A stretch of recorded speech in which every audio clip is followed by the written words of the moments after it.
بسم اللہ الرحمن الرحیم۔ السلام علیکم۔ اکثر آپ نے دیکھا ہوگا اور پڑھا ہوگا کہ لوگ بہادری کے حوالے سے اور طاقت کے حوالے سے اپنے بچوں کو اور اپنے چاہنے والوں کو شیر کے ساتھ مشابہت دیتے ہیں، جو کہ عام طور پر ہمارے معاشرے میں یہ بات چلتی ہے کہ فلاں شخص بڑا ببر شیر ہے اور یہ پھر میرا بیٹا یا میرا بچہ شیر ہے، اور پھر شیر کو بہادری کی علامت سمجھا جاتا ہے۔ آج آپ سے بات کرنی ہے کہ بہت سے ممالک ایسے ہیں جنہوں نے اپنی بہادری کے اظہار کے لیے مختلف جانوروں کو علامت کے طور پر رکھا ہوا ہے۔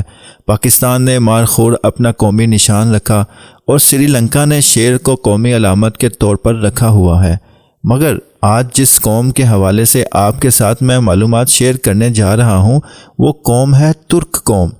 ترک قوم بھیڑیے کو اپنی بہادری کی علامت سمجھتی ہے، اور اگر آپ نے ڈرامہ ارطغرل دیکھا ہے تو اس میں بھی جو سفید بزرگداری والے کردار آپ کو نظر آئیں گے ان کو بھی علامت کے طور پر بھیڑیے کی ہی شکل میں پیش کیا گیا ہے۔ آج آپ کے ساتھ خاص طور پر یہ بتانے کے لیے ویڈیو بنا رہا ہوں کہ ترک قوم بھیڑیے کو ہی اپنا قومی نشان کے طور پر استعمال کرتی ہے، کیونکہ ترک قوم کی علامت بھیڑیا ہے یا بھیڑیے کا نشان علامت کے طور پر ہے۔ اصل میں بھیڑیے میں کیا خوبیاں ہیں؟ سب سے پہلے بھیڑیا اپنے والدین کا انتہائی وفادار ہے۔ یہ بڑھاپے میں بھی اپنے والدین کی خدمت کرتا ہے۔ یہ ایک غیرت مند جانور ہے، اسی لیے ترک قوم اپنی اولاد کو شیر کی بجائے بھیڑیے سے زیادہ تشبیہ دینا پسند کرتے ہیں۔ بھیڑیا واحد ایسا جانور ہے کہ جو اپنی آزادی پر کبھی بھی سودے بازی نہیں کرتا اور کبھی کسی کا غلام نہیں بنتا، بلکہ جس دن پکڑا جاتا ہے اسی دن سے کھانا پینا چھوڑ دیتا ہے۔ اس لیے اس کو کبھی بھی آپ نے چڑیا گھروں میں بند یا قید نہیں دیکھا ہوگا۔ آپ نے چیتے کو، ہاتھی کو، شیر کو اور تمام جانوروں کو چڑیا گھر کے پنجروں میں قید دیکھا ہوگا، مگر بھیڑیا کبھی آپ کو چڑیا گھر میں نظر نہیں آتا۔ اور یہاں پر آپ کو ایک خاص بات بتاتا چلوں کہ بھیڑیا کبھی بھی مردار کھانا پسند نہیں کرتا، اور یہی جنگل کے بادشاہ کا بھی طریقہ ہے۔ بھیڑیا باقی جانوروں سے بالکل مختلف ہے۔ بھیڑیا اپنی شریک حیات کا اتنا وفادار ہوتا ہے کہ کسی اور مؤنث سے تعلق قائم نہیں کرتا، اور اسی طرح مؤنث یعنی اس کی شریک حیات بھیڑیے کے ساتھ اسی طرح سے وفاداری بھی نبھاتی ہے۔ بھیڑیا اپنی اولاد کو بھی پہچانتا ہے، کیونکہ ان کے ماں باپ بھی ایک ہی ہوتے ہیں۔ جوڑے میں سے اگر ایک مر جائے تو دوسرا اس جگہ پر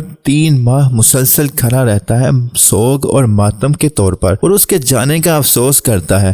بھیڑیے کو عربی زبان میں ابن البار کہا جاتا ہے، یعنی نیک بیٹا، کیونکہ جب اس کے والدین بوڑھے ہو جاتے ہیں تو یہ ان کے لیے شکار کرتا ہے اور ان کا پورا خیال بھی رکھا جاتا ہے۔ اسی طرح ترک اپنی اولاد کو شیر کی بجائے بھیڑیے سے تشبیہ دینا پسند کرتے ہیں۔ ان کے خیال کے مطابق یہ بہتر ہے کہ شیر جیسا خونخوار بننے کی بجائے بھیڑیے جیسا چلاک، ہوشیار اور وفادار بنا جائے۔ اور اس ساری ویڈیو کا اور ساری معلومات دینے کا اصل مقصد یہ ہے کہ ہم آج کے دور میں نہایت افسوس سے یہ کہنا پڑ رہا ہے اور لکھنا پڑ رہا ہے کہ آج کا انسان امریکہ سے لے کر بھوٹان تک اور نیل کے ساحل سے لے کر کاشگر تک انتہائی تنزلی کا شکار ہو چکا ہے۔ نہ اس کو رشتوں کا کوئی خیال ہے، نہ اس کو انسانیت کے جو اصول اور قواعد بتائے گئے ہیں ان کا احترام ہے۔ میرے نزدیک آج کے دور کا انسان جو قوانین اور ضابطے اپنے لیے بناتا ہے وہ جنگل کے قانون سے بہتر ہیں۔ جنگل کا قانون میرے آج کے معاشرے کے قانون سے بہت بہتر ہے۔ مجھے یہ بات بڑے افسوس سے کہنا پڑ رہی ہے، اور جو آج میں نے آپ کو بھیڑیے کے بارے میں معلومات فراہم کی ہیں، مجھے ان معلومات نے مزید اپنے اندر سے شرمندہ کر دیا ہے کہ حضرت انسان کس مقام پر کھڑا ہے، اور ایک بھیڑیا جسے کہ ہم سب نفرت کی نگاہ سے دیکھتے ہیں وہ کتنا وفادار، مخلص اور ذہین ہے کہ وہ آج تک دنیا کے کسی چڑیا گھر میں کسی پنجرے میں قید نہیں رکھا جا سکا۔ آئیے خدا کے لیے ہم لوگ اپنے آپ کو انسانیت کے اصل مقام پر لے جانے کی کوشش کریں اور دنیا میں بے چینی، بد امنی، دہشت گردی اور لاسانی اور دینی فسادات پیدا کرنے سے پرہیز کریں، کیونکہ یہ حضرت انسان کے شایان شان نہیں ہے۔ اور میں اپنے تمام سننے والوں سے یہ گزارش کروں گا کہ آئیے آپ سب اپنے گریبانوں میں جھانکیں، اور جہاں جہاں ہمیں اپنے کردار میں خامیاں اور کمزوریاں نظر آتی ہیں انہیں ختم کرنے کی کوشش کریں، بھلے اس کے لیے ہمیں بھیڑیے ہی سے کیوں نہ سبق حاصل کرنا پڑے۔